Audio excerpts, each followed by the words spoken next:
Tai pirmiausia norėčiau padėkoti, kad taip gausiai susirinkot. Kai kurie pažįstat, kai kurie nepažįstat mane, esu Laimonas Rusgaila, tvarios žemdirbystės agronoms. Ir čia mano ir kolega Edmundas Flocheris. Šiandien... Pavardę pakeitė, ačiū. Tai visi pažįsta tave kaip Flocherį. Tai pirmiausiai, tai turbūt šiandien paliesim veislių ypatumus, sakykime, arba jų skirtumus palyginsim tam pačiam kontekste, būtent mitybinių elementų. Pasižiūrėsim, kurios veislės tinka būtent jūsų regionuose, kaip dabar Šakiuose, kurios veislės tinka Žemaitijoje, jų fiziologijas paliesim truputėlį. Ir šiandien dar nuvažiuosim, turim rapsų bandymą, gal kai kurie matėt, tai ten ir ūkinė sėkla sėta. Paskiau turim dar laukų, sakykime, be jokių mikroelementų, be jokių papildomų tręšimų, tik tais naudots azots.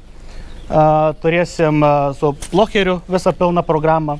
Nuvažiuosim į rapsus, pažiūrėsim. Ten turėtumėt įdomių dalykų pamatyti, kaip fiziologija, kokia yra galia, kas tai iš viso yra ta fiziologija. Nes dabar daug kas kalba apie tai, bet turbūt, kad nelabai dar suprantam, kas tai iš tikrųjų ir ką tai reiškia tie genetiniai kodai. Tai perduodu truputėlį Edmundui žodį, tai ir renkamės, sėsim į mašinas ir važiuosim. Dabar pirmiausia pradėsim važiuoti ir paskui laukos daugiau kažką tai aptarsim. Jeigu bus klausimų, tai tada iš karto klauskit. Ir jeigu kalbam, kažkas negirdi, tai pakelkit ranką, kad garsiau kalbėt, kad visi girdėtų. A multigalniką turi? Ne, aš garsiai kalbu. Jo, skardžiai balsinio būdu. Tai aš manau, kad vis tiek kažkaip bandysim, kad girdėtumėt, kad visi girdėtumėt, arba, sakykime, jeigu kažko tai nesuprasit, perklauskit, nes tikrai bus, manau, kils klausimų. Ir jeigu kas, sakykime, kai baigsim, tada galim dar padiskutuoti. Čia jau priklauso nuo jūsų pačių, kiek įsitrauksit į šitą veiklą, nes čia jau prasideda kūryba jūsų. Čia yra jūsų naujas etapas. Tai ačiū jums ir sėdim į automobilius ir tada pagal... Paskui mane galim dabar pradėti. Gerai, tai tada važiuojam iki laukų ir... Gerai.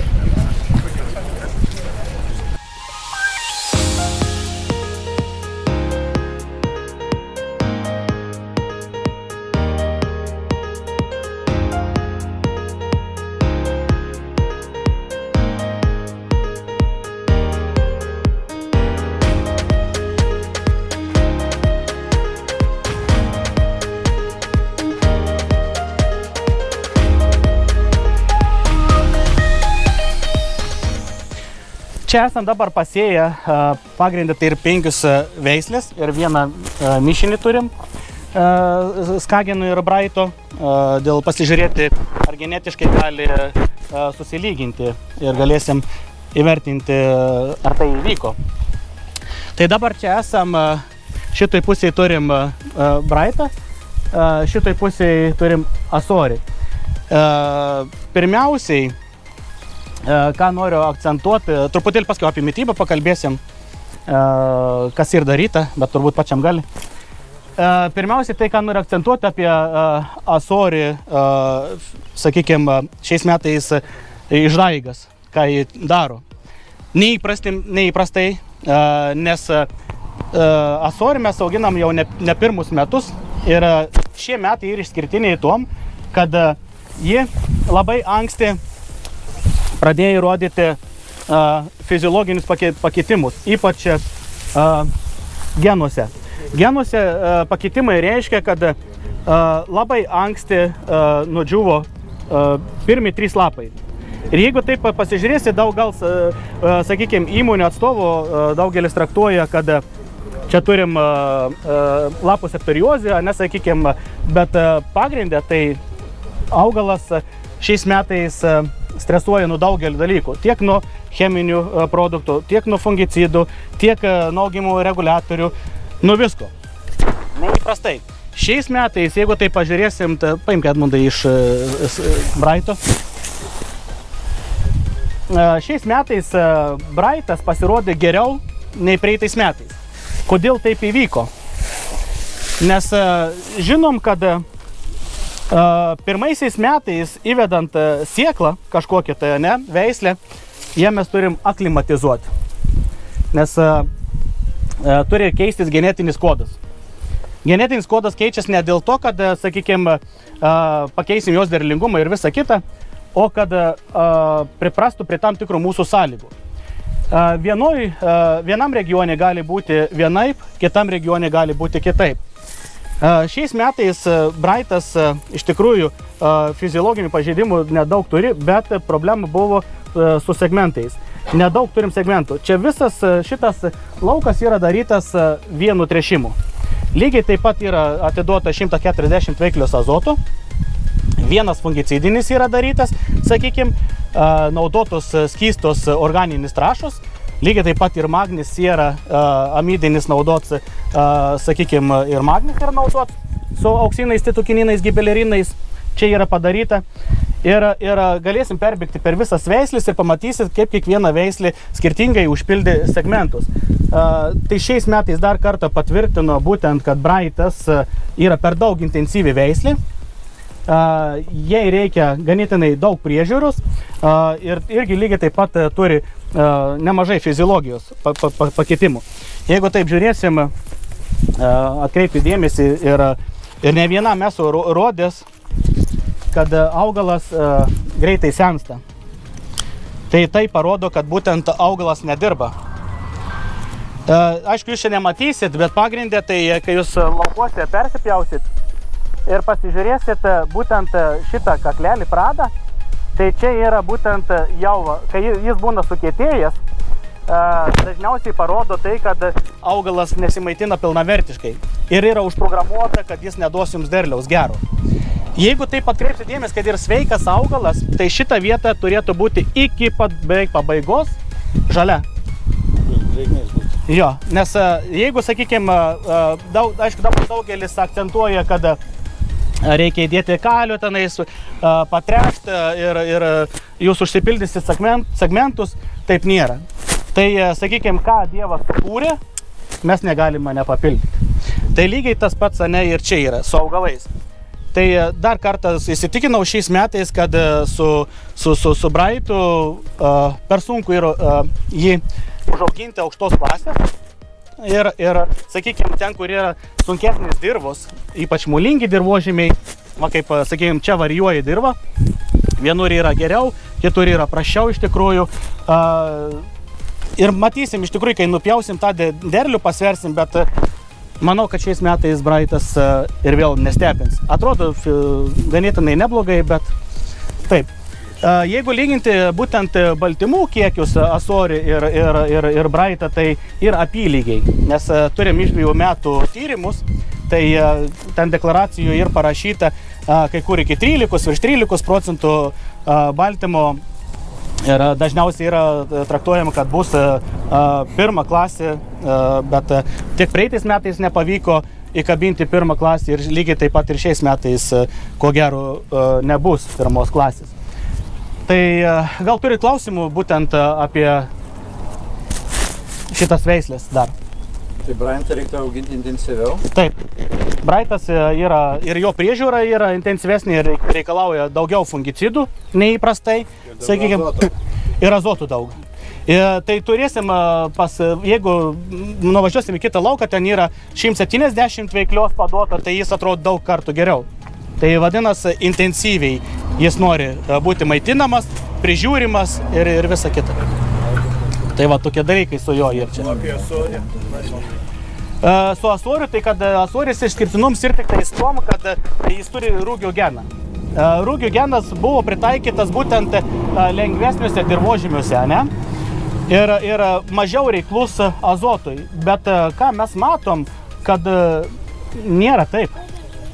Kiekvienam ūkiai yra skirtinga situacija iš tikrųjų, bet šiais metais, kiek Lietuvoje pravažiavau ūkių, tai visur lygiai taip pat atrodo, lygiai taip pat reikalauja azoto ir 2 trumpinimai. nes jeigu prasileisi su trumpinimais, turėsim griūti, aukštą biomasę, sakykime, turėsim, ne, ir visa kita. Lygiai tą patį ir... Ne tą geną idėją matomai. Jo, bet jeigu taip žiūrint, kodėl tai buvo padaryta, dėl to, kad, sakau, paimti kuo didesnį plotą maistinių medžiagų, ne, va dėl to buvo akcentuojama, kad, bet iš tikrųjų, sakau, kas yra parašyta būtent vadovėlyje, tai netitinka realybės. Mes, kaip ir sakiau, kiekvienam ūkyje turim prisitaikyti savo tinkamas veislės. Tai todėl ir truputėlį praeisim dar į priekį, pasižiūrėsim kitas veislės ir galėsim palyginti. Turiu dar tenais dar dvi veislės, tokias senesnės, kurios ir fiziologiškai ir tvirtesnės, skaitos genetiškai tvirtesnės, ir, nes jų tėvai kitokie yra. Sakykime, mane Braito tėvus irgi ir Skagins. Ne, nu viskas nuo Skagino prasideda. Palaimonai, Asoriai, jeigu turi Rugio geną, jo šaknų sistemą stebėjot, yra kažkokia skirtinė šaknų sistema? Ne visur. Jeigu, sakykime, lengvesnios dirvožemiuose, taip, yra platesnė, bet jeigu pasodinsi, pasiesi į molingą dirvožemį, skirta lengvesnei žemė. Jo, lengvesnės žemės, kaip pas mus, sakykime, Žemaitijoje, rūdžemiuose tokiuose galima auginti, kur nereikalauja labai daug priežiūros. Nes, sakau, kaip Asoriai buvo 2 metus nešanti kultūra, kur buvo netgi pirmos klasės ir visa kita, bet dar kartą, sakau, pabrėšiu, mes kiekvienus metus turim vis kitokius. Šiais metais, mes turėjom kai kur iki 2 savaičių, sakykime, 10-12 dienų buvo sniego užklota. Turėjo įtakos būtent augalams.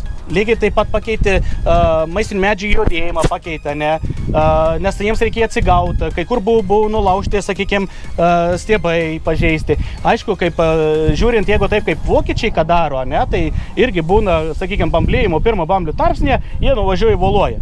Kodėl? Todėl, kad jie nenaudoja augimo reguliatorių. Jie mechaniškai traumuoja, kaip ir, kad, sakykime, sukelt kuo greitesnę apykaitą, kad kuo greičiau atstatinėtų, sakykime, pažeidimą. Jo, audinius ir ląstelės, kad greičiau dalintųsi ir visa kita. Tai va dėl šitos. Savaitę dėl dživų Vokietijoje lauko dienose buvau, tai buvo vienas bandymų plotelis irgi, kviečiai privoluoti ir atsistoja. Jo, tai toks yra būdas, bet aš vis tiek einu prie to, kad mes turėtumėm gal rinktis žemesnės veislės, neintensyvesnės tokias, nes visi matot, kur mes einam. Mes einam į tą vadinamą tvarumą, sakykime, kuris priverčia mus mažinti chemiją, sakykime, herbicidus įvairiausius, fungicidus ir visa kita. Mes einam į tą pusę. Čia nėra blogai, čia yra gerai iš vienos pusės, bet mes nesam dar tam pasiruošę pilnai. Nes trūksta informacijos, begalė informacijos trūksta, ką auginti, kaip tręšti, kaip maitinti. Pardavėjas sakys, imk Asorį ir turėsi 10 tonų. Ne, taip nebus, nes turi duoti, kaip sako, jeigu davėjai statinę medaus, tai duok šaukštą su kuo valgyti. Šiai dienai to nėra. Tai mano tikslas yra išsiaiškinti, kurios veislės yra būtent mums tinkamos, kurias mes galime auginti, sakykime, be augimo reguliatorių, nes grūdai be augimo reguliatorių jie bus daug pranašesni. Lyginant, žiūrint dabar į ateitį, pažiūrėkim dabar prieš kelis metus nebuvo skirtumo, ką tu parduodi. Šiai dienai, jeigu žiūrėsim iš fuzarium pusės, nes šiais metais tikrai turėsim ant Asorio fuzarium pažeidimų, gal pačiuose grūduose nebus, bet augaliniai masiai tikrai bus. Ir jeigu taip žiūrėsim pagal dabar tos naujausias direktyvas, tai nuo 1250 ppm iki 1000 ppm turėsim skaitos sėklose sumažinti fuzarium grybo. Fiziologijoje jau yra 1100. Bet kokį augalą paimk, 1150 jau yra fiziologiškai ir jūs nepakeisit. Ir jeigu mūsų spaudžia būtent į tokias direktyvas, tai kaip mes atsilaikysim paprasčiausiai. Tai va, todėl ir mano kryptis yra ta išsiaiškinti, kurią veislę pasilikti arba kurias veislės taikyti kiekvienam rajone, kad atitiktumėm tam tikrus standartus. Tai va, tai trumpai čia, nes laiks mums iš tikrųjų ribot, tai turim prabėgti čia.